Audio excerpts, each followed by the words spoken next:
یا ایھا المزمل، اے چادر لپیٹنے والے.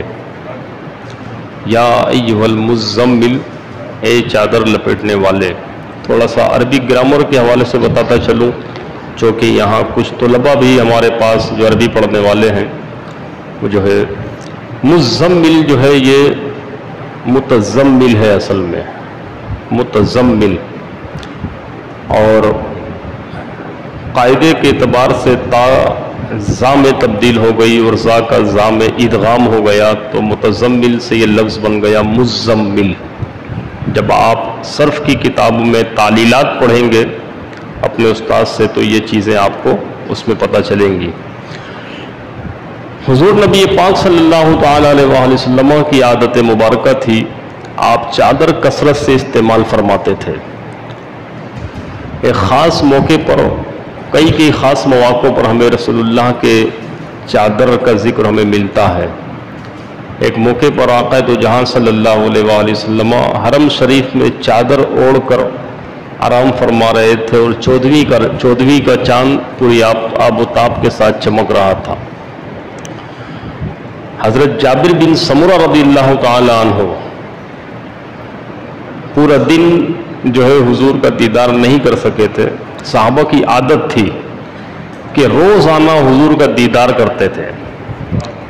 ہاں، یہ محبت تھی، ان کا عشق تھا. جس دن حضور کا دیدار نصیب نہ ہو تو وہ دن اپنے لیے بیکار گزرنا سمجھتے تھے. غیر مصروف زندگی کی اور بھی مصروفیات ہیں.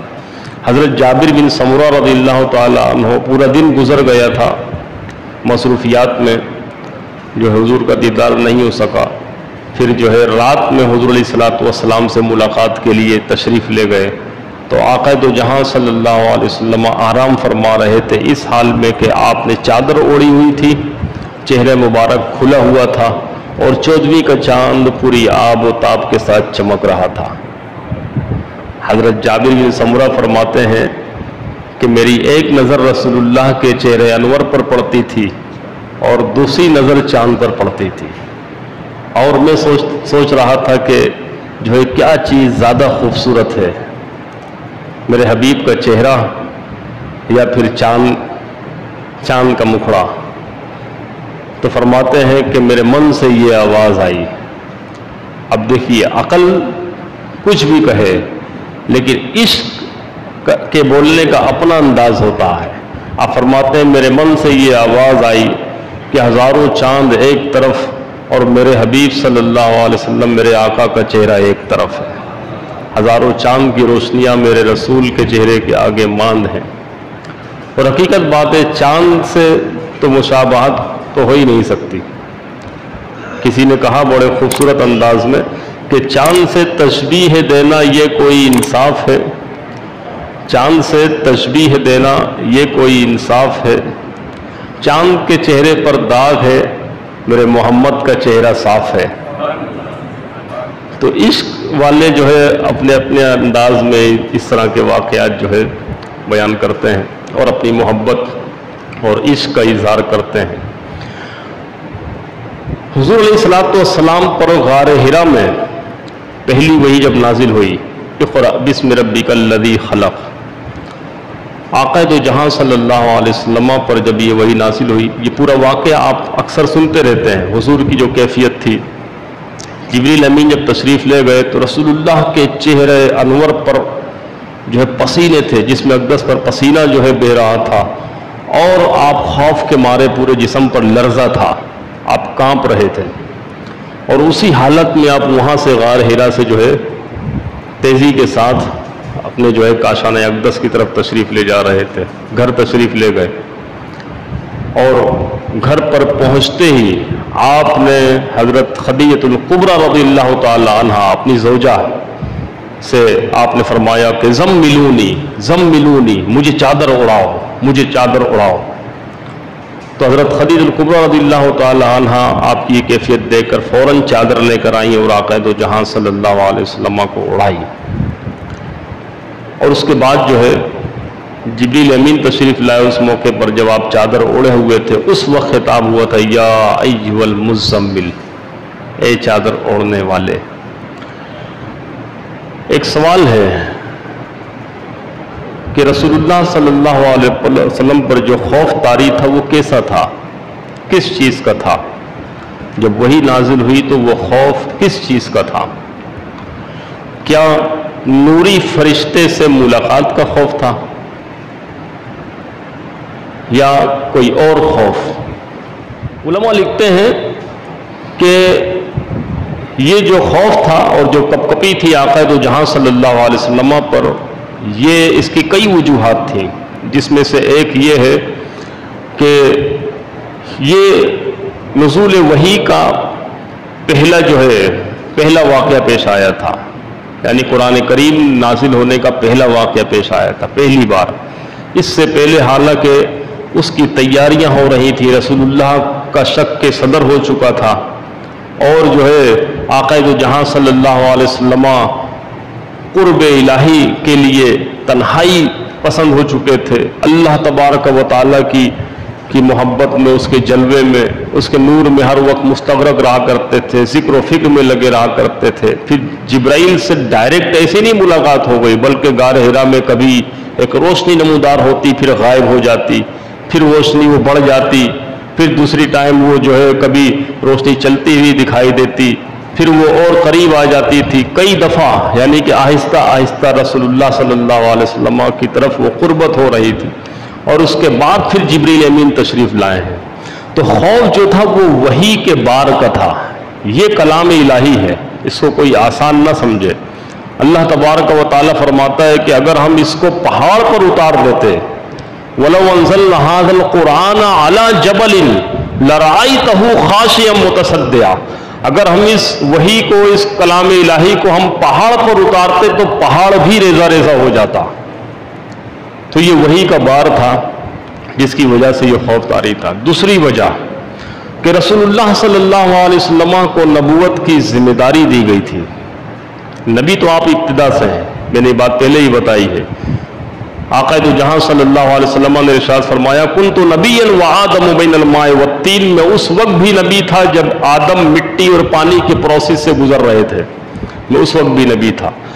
یہ کون سا، یہ جو ہے اس کو کیا کہیں گے؟ اس کو یہ کہیں گے کہ 40 سال کی عمر میں حضور علیہ الصلوۃ والسلام کو نبوت کی اب ذمہ داریاں، رسپانسبلٹیز دی جا رہی تھی کہ اب آپ اپنا کام شروع کیجئے۔ تو یہ رسپانسبلٹی اتنی آسان نہیں تھی، بالکل یوں سمجھ لیں آسان سی مثال سے کہ الیکشن ہوتا ہے، الیکشن ہونے کے بعد پتہ چل جاتا ہے کہ فلاں شخص وزیر اعظم بن گیا ہے، حالانکہ وزیر اعظم وہ کب بنتا ہے؟ جب وہ باقاعدہ حلف اٹھا لیتا ہے۔ صحیح ہے، الیکشن ہو جانے کے بعد تقریباً 10 12 15 20 دن کے بعد پھر وہ حلف اٹھاتا ہے، پھر اس کو ذمہ داریاں دی جاتی ہیں۔ تو آقا دو جہاں صلی اللہ علیہ وسلم اس وقت نبی تھے، ذمہ داری دی گئی رسول اللہ کو آپ کی عمر کے 40ویں حصے میں آ کر۔ بات سمجھ میں آ رہی ہے؟ تو یہ وحی کا بار تھا اور وحی کی ذمہ داریاں تھیں۔ اب آقا دو جہاں صلی اللہ علیہ وسلم پر یہ خوف طاری تھا کہ اتنی بڑی ذمہ داری ہے اور مجھے اس رسپانسبلٹی کو آگے لے کر چلنا ہے، لوگوں کے سامنے یہ پیغام پہنچانا ہے کہ اللہ ایک ہے اور میں اللہ کا رسول ہوں۔ آنے والی مشکلات کا رسول اللہ کو اندازہ تھا، اور حقیقت تاریخ نے بتایا کہ کتنی مشقتیں اٹھائی گئیں، کتنے ظلم و ستم سہے، اور کیا کیا مراحل آئے آقا تو جہاں صلی اللہ علیہ وسلم پر۔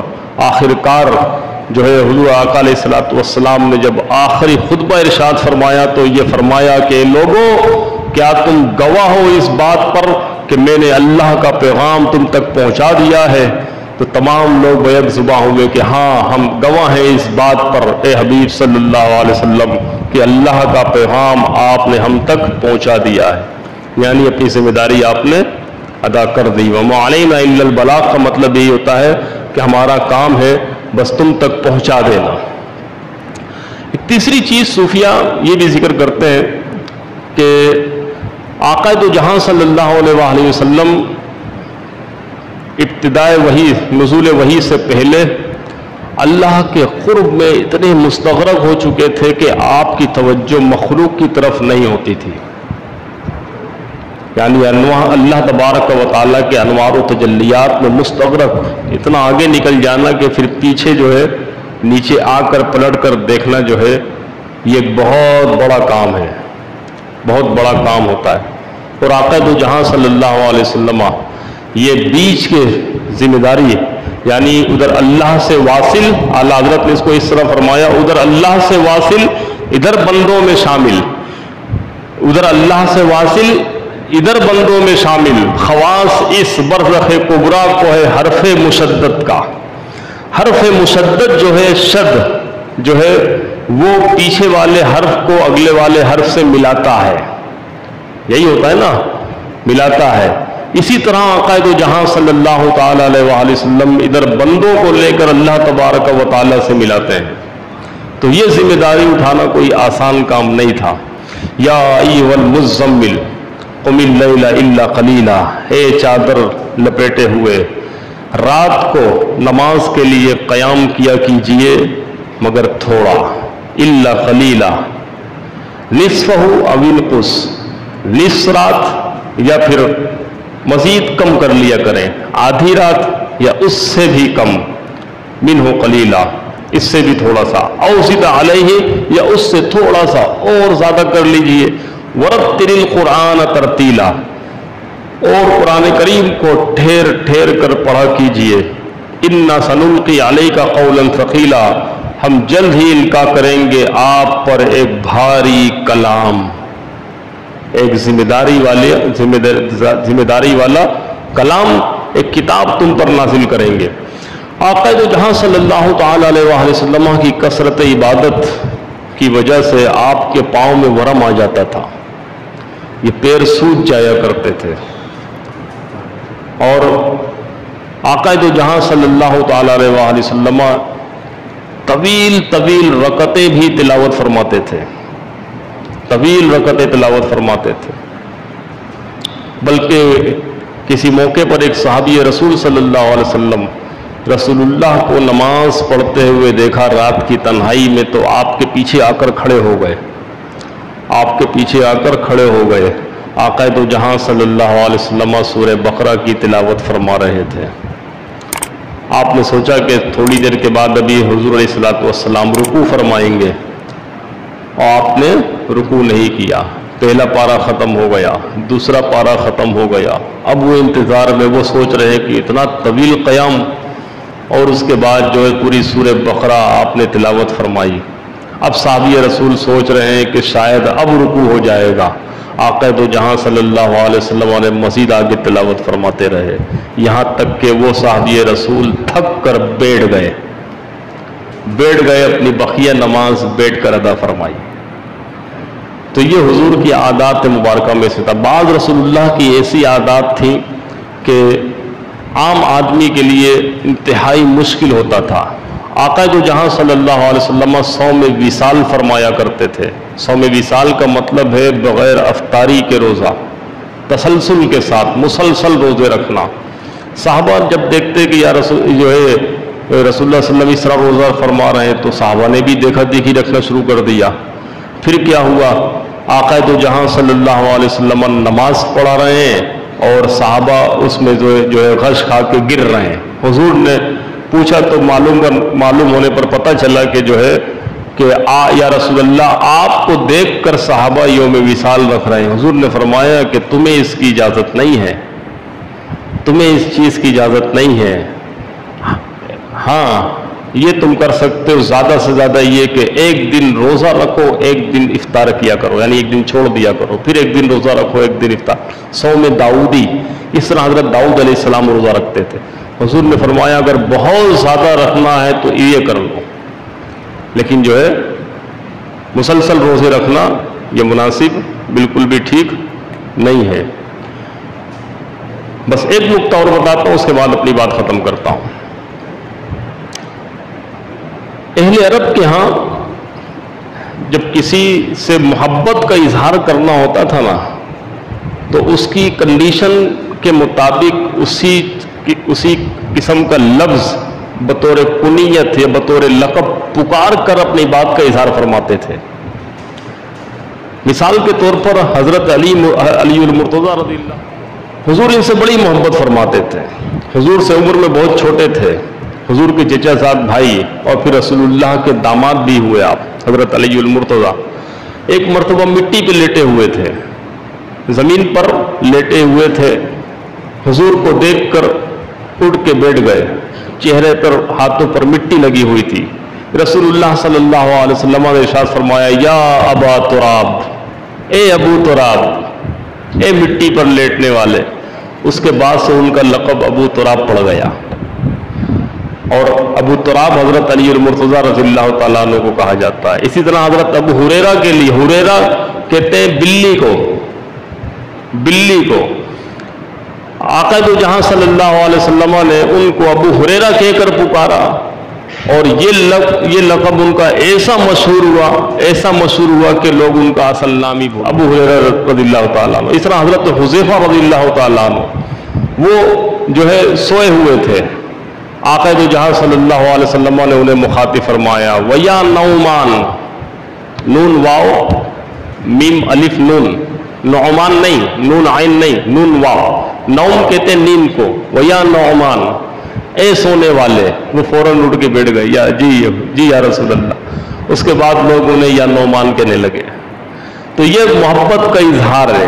جب آدمی کسی سے اپنی محبت کا اظہار کرتا تھا اہل عرب میں، تو اہل عرب اس کی اس کنڈیشن کو دیکھ کر اس انداز سے مخاطب ہوتے تھے۔